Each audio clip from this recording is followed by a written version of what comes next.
It's time now to take a look at the Pakistan squad. I want to start by taking a look at the batting. And I want to frame it in this way. Imagine you're an avid Pakistan cricket fan, but you just hadn't had the time to follow in the last 3 or 4 years. And then I told you this, that Pakistan had its most settled batting lineup heading into a World Cup in 20 years. We didn't have a 2003 situation where Tawfiq Umar and Salim Elahi and a past his prime Saeed Anwar were playing hot potato with the opening spot. We didn't have a 2007 situation where Imran Nazir was called in from the wilderness and Kamran Akmal were opening the batting. We didn't have a 2011 situation where Ahmed Shehzad and Kamran Akmal, a still unproven Kamran Akmal, were opening the batting. Sometimes Mohammad Hafiz would jump in, and we had a brand new Asad Shafiq as our number 3 batsman. And we definitely didn't have a 2015 situation where Yunus Khan was the opener, Nasir Jamshed had been called in, Sohaib Maqsood was in the middle order, and a past his prime Misbah ul Haq was our best ODI batsman. What we did have was a situation where the top 3 was set in stone. Imam ul Haq, Fakhr Zaman, Babar Azam. And all 3 were in excellent nick going into the World Cup. All 3 averaging over 50, Imam ul Haq averaging 60, becoming the fastest batsman to 6 centuries. We had a middle order that was solid, if not great. Mohammad Hafiz showing no ill effects of injury. Sarfraz kind of unsure when to bat, but showed in the last ODI against England that he has the ability to change the game, especially in the middle order when those spinners are operating. Haris Sohail in the form of his life, averaging 48. Shoaib Malik struggling a little bit with his batting. But apart from that, Asif Ali, the big hitting lower order batsman with a career strike rate of 131. Imad Wasim, the all-rounder, with an average of 50 and a strike rate of 130 in ODIs this year. And then I told you we'd scored 9 ODI centuries in this calendar year. And I told you that we had 3 straight 340 plus scores just 2 games ago. And we crossed 300 in 4 out of 5 of our last games, getting to 297 in the 5th. You would have thought we were sure shot favorites to win this World Cup. But you'd be wrong. Unfortunately, all those centuries, all those 300 plus scores have resulted in no wins. We've lost 10 of our last ODIs on the trot, and the batting, despite all those stats, inspires no confidence. We can score 300 at times, but it doesn't look ever like it's going to be enough. When we're chasing 300 plus, it always seems that at some stage we're going to come up short. It seems that as we've caught up with the game, everybody else has taken 2 steps forward. Babar Azam, our best batsman and our most complete batsman probably since Mohammad Yusuf, always looks like there's a 5th gear in him that he is either unable or unwilling to unleash.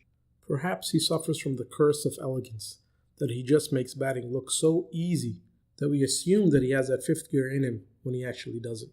But he also doesn't help that perception when he bats like he does in the 4th ODI against England, when he scored an excellent century to set up a big score for Pakistan.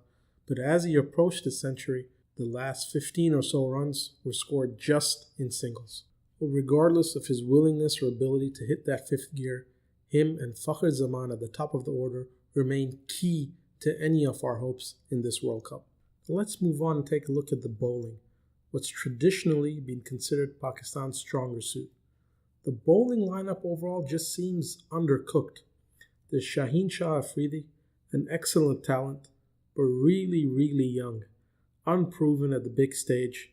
He has the talent, he seems to have the X factor, but he also seems to have the ability to get smashed around the park. He can be put off his lines and lengths. He doesn't help himself when he comes around the wicket without the ball doing too much, but at the least this should be a great experience for him. And then we have Mohammad Hasnain. I peg him as a genuine talent who will serve Pakistan cricket for many years to come. But this is just 1 or 2 years too early in his development cycle to be playing him in a World Cup. He seems too raw. At times his run-up is falling out of places. He's struggling with his line and length. But one thing he does have is pure pace. If the view is that over the 6 weeks of the World Cup they'll get him to learn those basics, and he will develop within these 6 weeks into a world-class bowler, great. but I think that's too much to ask from this young kid at this point in his career. Then we have Hassan Ali. He seems to be the leader of the pack. He's a good bowler, even a very good bowler, I would say, but he's just missing that spark that you would look for in the leader of the pack, in the best bowler in your bowling lineup. Then there's Wahab Riaz, who's come out of the wilderness and right into the World Cup squad after having not played an ODI for Pakistan in over 2 years. I wouldn't call him an inspired selection, but equally I don't think he's going to be a disaster. I wouldn't have selected him, but I can see why the team management and the captain and the coach might have asked specifically for his selection. He's the kind of bowler you can rely on when it comes to his experience and his attitude. You know he's not going to back down from anyone. He can reverse swing the ball if the conditions allow for it. But at this stage in his career, he's not really a world-class bowler anymore. And then there's the curious case of Mohammad Amir. After that world-beating spell and match-winning spell in the final of the Champions Trophy, he has seemed a shell of himself. He has bowled economically but has struggled to take wickets, taking something like 1 wicket in his last 10 or 12 ODIs.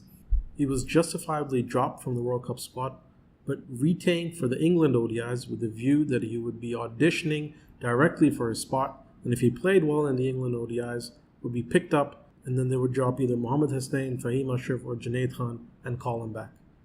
Well, he didn't have a chance to audition. He developed chickenpox right before the series, didn't play in any of the games.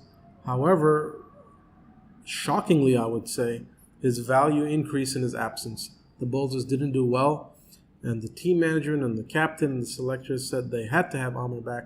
They thought he had the X factor, and he's come right back in. I wouldn't have recalled him. I don't expect him to do well at this World Cup. In 9 games, if he plays all 9, I expect him to average less than 1 wicket per game. I don't think he's at his best. I don't think he's at his fittest. And I think Usman Shinwari should feel very hard done by. What is the point of performing in the ODIs up to the World Cup if at the end of the day you're just going to get dropped? I think he has something like 28 or 30 wickets in the 15 ODIs that he's played. He's the fastest to those marks. Yes, he goes for runs, but he always takes wickets and he bowls hard. I would have recalled Usman Shinwari rather than Mohammad Amir. Then we have the spinners. The frontline spinners, Shadab Khan and Mahmood Wasim. Shadab Khan is a very good limited over spinner. But again, he was unwell with hepatitis just before the World Cup. He looked okay in the warm-up games, so he should be good to go. But fitness is a concern. Mahmood Wasim, again, is more of a seam-up darter who does well in the T20 format. Not too sure how effective he's going to be in ODIs in these conditions. And then the part-timers, Mohammad Hafiz, Haris Sohail, and Shoaib Malik, were essentially your batsmen filling that 5th, 6th bowler role. So I'd say the spin attack will be effective, but unlikely to win you too many games, as they have done for Pakistan in the recent past. That leaves 2 aspects to look at, the fielding and the captaincy. The fielding, to put it simply, has been a mess. It is just not good enough at this level to be dropping simple catches and not being able to cut off runs at the boundary and along the ground. I think the fielding will cost Pakistan 1 or more games at this World Cup. When it comes to captaincy, I think the right man is at the helm in Sarfraz Ahmed. But there have been persistent questions about his captaincy over the last year or so. He struggled in Pakistan's home test series against New Zealand and Australia, but rediscovered his mojo in the T20s after, where they put on an excellent run of consecutive victories. In the ODIs that Pakistan have played since, however, he does look lost again. He's missing that spark, that confidence, that chirpiness behind the wickets. And he does seem like a confidence captain. When he feels confident, he looks confident. He's louder. He's more engaging with his bowlers, more engaging with his fielders. He bats better. Pakistan will want him to rediscover that confidence and mojo to really maximize their chances at this World Cup. Well, given we've covered the batting, the bowling, the fielding, the captaincy, what do I think the final playing 11 is going to look like? Well, the top 3 select themselves: Imam ul Haq, Fakhar Zaman, and Babar Azam. Somewhere in the middle order, Sarfraz Ahmed selects himself as the captain. So those 4 are a lock. Then you got 2 more batsmen at 5 and 6. It's up in the air between Mohammad Hafiz, Haris Sohail, and Shoaib Malik. I think Mohammad Hafiz plays every game because of his bowling. Shoaib Malik is struggling. Haris Sohail is batting very well. However, dropping Shoaib Malik means you drop your best fielder, And picking Haris Sohail means you pick your worst fielder.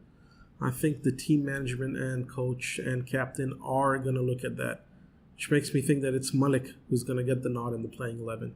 At number 7, there's a choice between playing Asif Ali or Imad Wasim.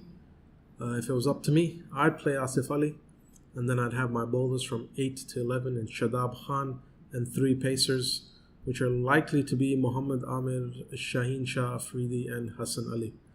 I expect the team management, however, to go with Imad at 7, Shadab at 8, and the 3 pace bowlers. You're probably going to see rotation amongst the faster bowlers, with Wahab Riaz getting some games, Mohammad Hasnain getting some games.